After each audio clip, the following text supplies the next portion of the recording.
Writing Steampunk, it's more than a checklist. My name is David Boop. I'm a Denver-based author and editor. I will be your moderator this morning. But enough about me. Let's talk about my esteemed colleagues who are... That means we need to all speak in a British accent. It's more than a checklist, and that's one of the things on the checklist is British accents. Excellent. So we'll start down at the far end and work our way over. I'm Rebekah R. Can you guys hear me okay? Okay, good. English accent, Rebekah. I'm so sorry. Start again. That's awesome. Right. I'm Rebekah Ganiere, and... Okay, I gotta stop that now. I can't even I just love that you did it though. Thank you. I'm on cold medicine, so trying to do both of those, like say like remember who I am and have the accent is too much for my brain right now. You're supposed to forget who you are so you can do the okay. Really embody the method. Anyway, Rebekah, who are you? Yeah, okay, so I'm Rebekah Ganiere, and I write paranormal, romance, urban fantasy, romance, steampunk, sci-fi. I write it all, and I cosplay steampunk with my family. I had my steampunk on last night, but I don't have it on today. It was just too much. And she cosplays like a boss. She is amazing. Okay, I couldn't even bring all of it because I'll pull out a picture if you guys want to see it later, but I have an arm cannon and I have a jetpack and everything. But my husband would not let me bring anything that had to be checked. And there was no way I was getting all that in my carry-on. So I was like, this is like half measure. I don't do things half measure. No.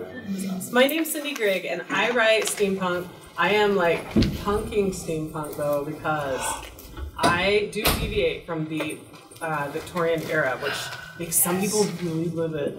But here's why it's okay. So the Industrial Revolution, it happened in the 1700s, not the 1800s. I mean, it began then, and then it happened throughout the 1800s.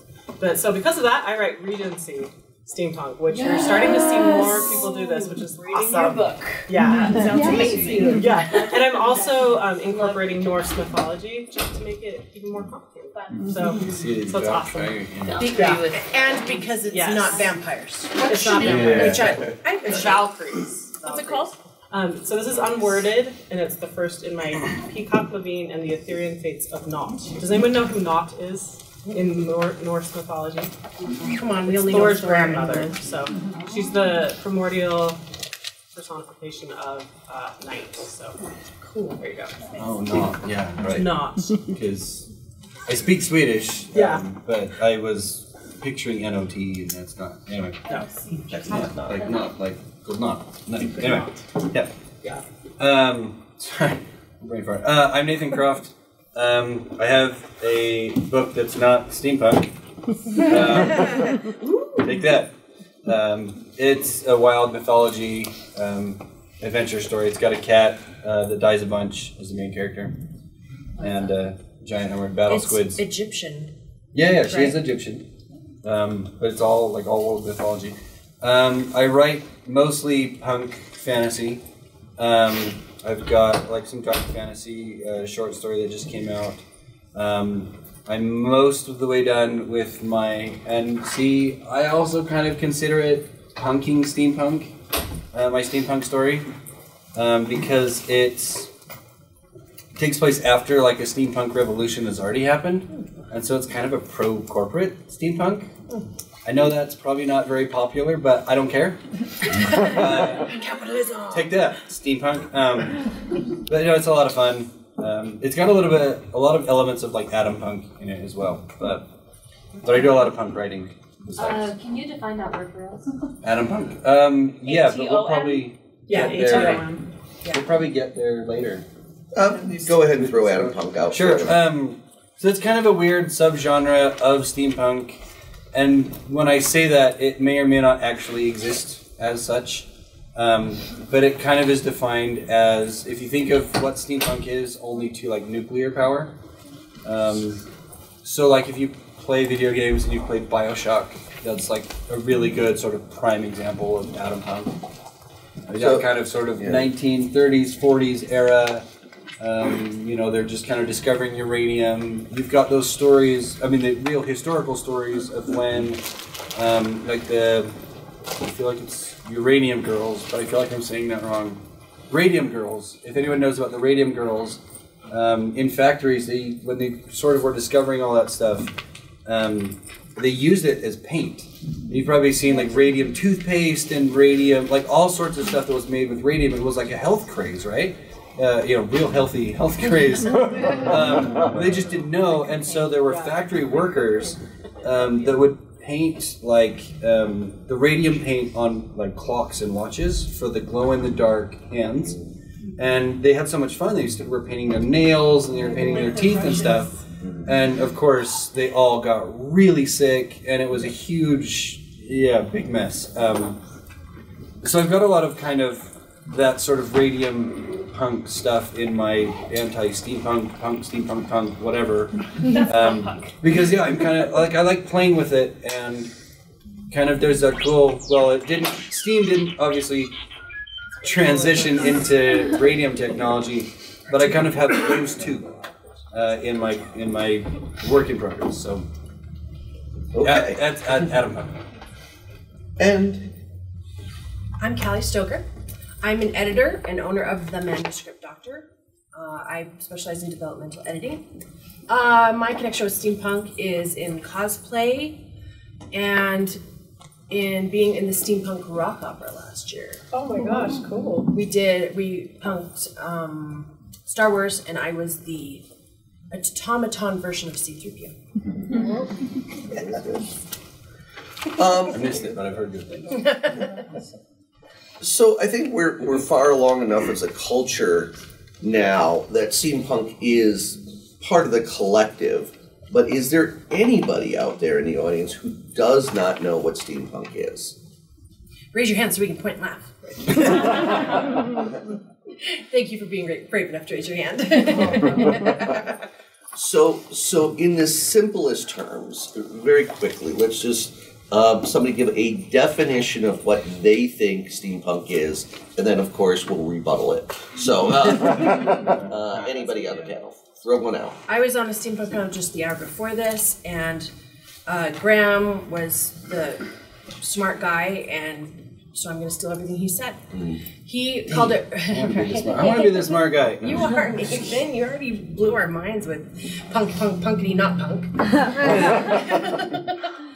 He called it retro-futurism, which I really love. The idea of taking our futuristic, current, and even more futuristic technology and then making it retro with the materials of that time.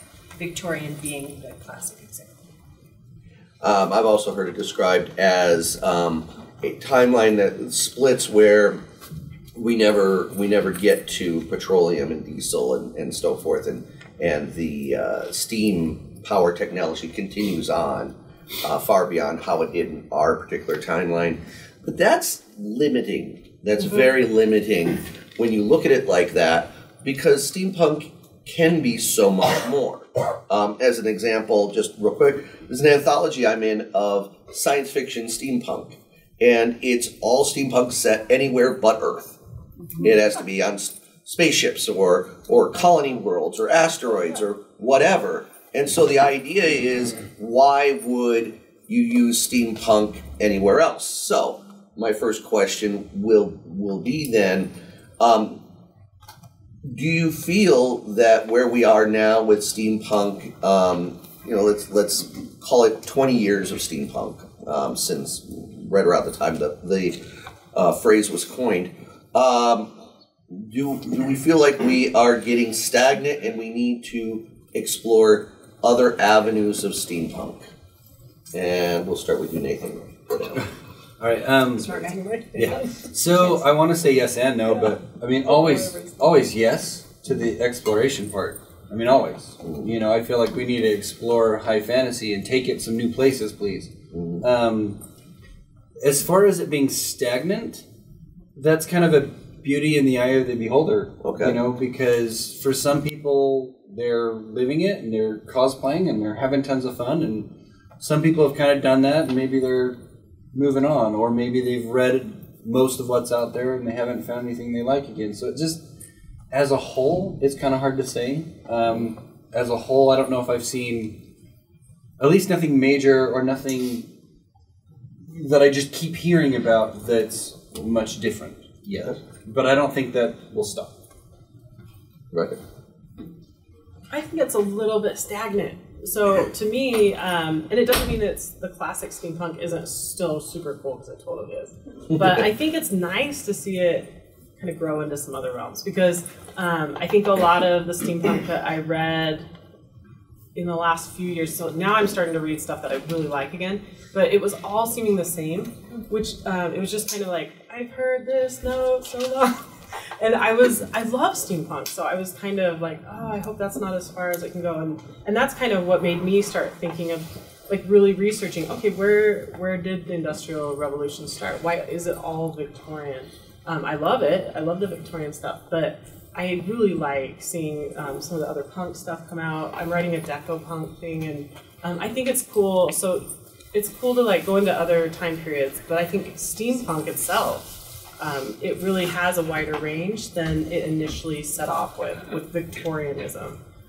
So I personally like seeing it embrace some of this earlier stuff in the 19th century. But.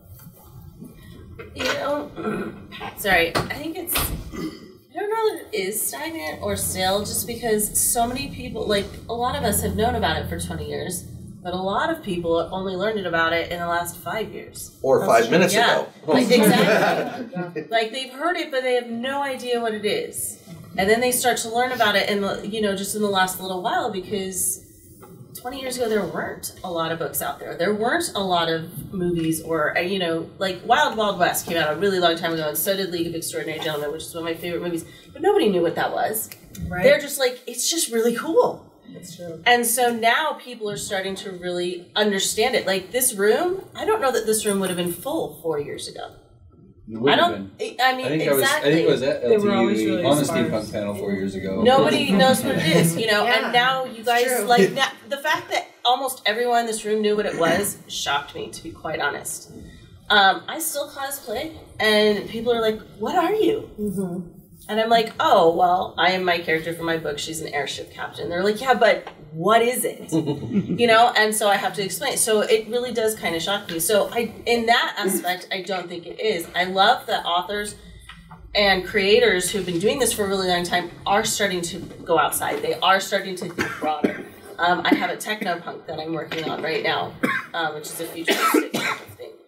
And I do have my airship captain. And so I think the boundaries are spreading for those of us who've been doing it for a while, but for those of us who are just getting into it, the old stuff really is still new, because it's something they never experienced before. I agree. In fact, I think that while we started out with steampunk, and like everyone has said, it was this Victorian thing, it was this parallel timeline, it was all of that.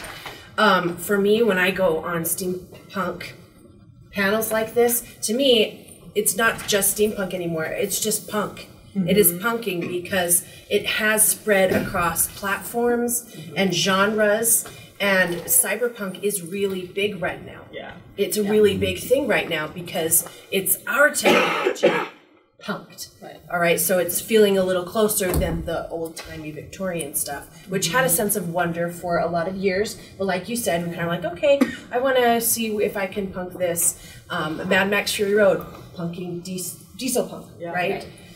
And exploring other things. So while we say the word steampunk, for me, it's become a broader term in my mind. Mm-hmm. You bring up an interesting point with, and then you know, both of you mentioned some films.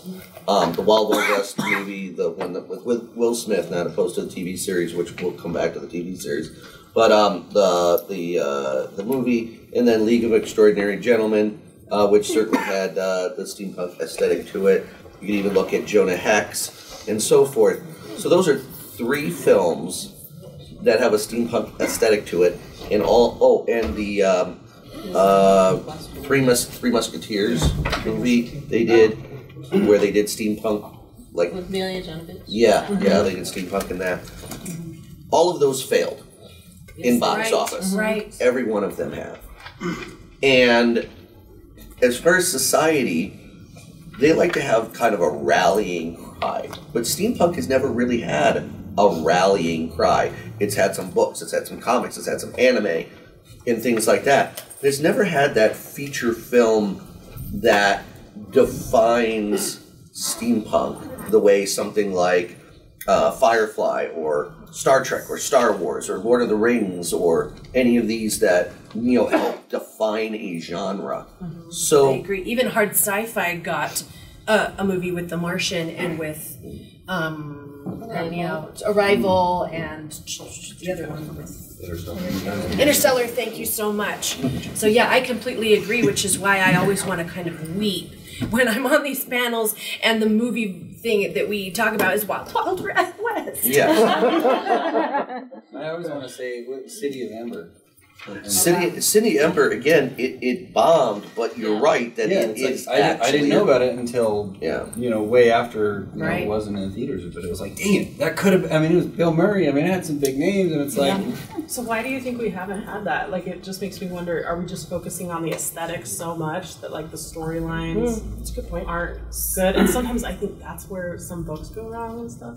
So, I'm a screenwriter as well. My husband is a TV and a movie producer. Is he still in here? No, he walked out. Okay. Also, her son is famous. Just gonna pull Okay, I'll plug him. Have you guys seen the Subaru commercial with the little boy who's driving the car and he drops his groceries? He gets a parking ticket. That's my kid. He's also on Days of Our Lives. So anyway, he is. Anyway, all you have to do is just wait a few years. You tell him to put some steampunk out there. right. From I know. the screenplay. He does dress up as steampunk. My whole family cosplays that. It's really adorable. But steampunk's really hard in movies. It is, and people keep trying to do it, and they want to, but it is the aesthetic. It's getting it right and getting a plot that fits, and it's expensive. I mean, it really is. All those, all the props and everything. And my husband's talked to some people that have projects, and they've been in the works for 10 years, and they can't get anybody to fund it because it's just not a big enough thing. And they do. Every single comparable that you give to a production company that says, these are the movies that were like this movie, and you look at the grosses, and you're like, they didn't even make their money back. Yeah. Like, or they barely broke even, so nobody's going to take a chance on it. So you have to be able to do what we're talking about here, which is branch out and use the steampunk in a very hot genre like sci-fi. Like Firefly was amazing, and it is steampunk sci-fi. I mean, it has a lot of that old steampunk stuff in it, and it was amazing. So you kind of have to leech it into something that's really hot and popular to make it do it, but nobody's taken a chance on it in the last. Westworld, I think, is the closest they've come. It's sci-fi. It's not. It is, but it's got because of the Old West feel to it. Yeah. It has that. It's got both the technology and that. But that's, I think, the closest they've come in the last 10 years. Like, you'll see cameos, like Tomorrowland had a lot of steampunk in one section. Or like Sherlock Holmes, that they had. But again, hey, Magic the Gathering has stepped up and made a steampunk world for us. Thank you. Thank you, Magic the Gathering. Well, and it's funny because I'm watching, I think it was like season 3 or 4 of Castle, and there's like a murder at a steampunk bar. Right. I know, I was like, where are these steampunk bars? Right. I Googled it. I said, where's the steampunk bar in New York? And so, it's filtering into the collective conscience, but nobody knows what to do with it. And it's a shame because along with the movies that have failed, we talk about TV series as well. Adventures of Briscoe County Jr., Legend, The Adventures of Jules Verne. These were all one season long TV series that have incredible fan bases out there. There are people who love them, but they can't. It's not enough to unite and say, okay, let's say that steampunk is something that we can invest in. So, I think Cindy really landed upon something. You're genius. Genres tend to have running themes, and we when we know that there's a science fiction movie coming out, we know what to expect to a certain extent. Fantasy, we know to expect an adventure story or a hero's journey story, but steampunk maybe hasn't really defined what its underlying themes are because it is this outwardly form and aesthetic, that maybe that's why we're kind of struggling with finding movies and even a lot of big hit books, because we haven't established, maybe we'll never establish, that steampunk carries these themes with it all the time. And in a way that could be our secret power, because it means like we can adapt this aesthetic to tons of stuff. That's what I love about it. I do too. I do too. Maybe it's not as Is Jim Butcher what he wrote, like the aeronauts? The windlass. those. Yeah. So I'm like, isn't that like, hey, we're mainstream now because Jim Butcher's writing about it? Well, okay, so here's the thing about the aeronauts windlass. It's not really steampunk. It's kind of it's got a Like steampunk. pirate. It's got a. pirates, It's kind of. Somebody referred to it as crystal punk or something like that. Yeah, he does have the crystal. Yeah, because it's not steam technology. It's crystal technology. Yeah. Also, when you hear Jim Butcher, what's the first thing you think about? Yeah. Right. So Yeah, Aeronauts Windlass has not caught on the way Dresden has. Right. And and that's unfortunate, because he's got other series like the Codex Alexa and stuff like that, who also haven't caught on. But that being said, you're right. There are people. Sherry Priest hit the bestseller list with her series, but very low. Pardon me. Same with Gail Carriger.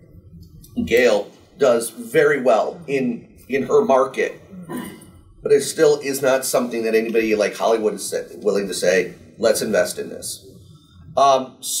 And part of that is, and we're going to go to this. Can I say something real quick? Oh, yes, please. Just to tackle on what Callie said. It's kind of interesting. When I first started trying to learn more about steampunk and writing steampunk, there's a website, and I think it's called Steam Powered. I can't remember.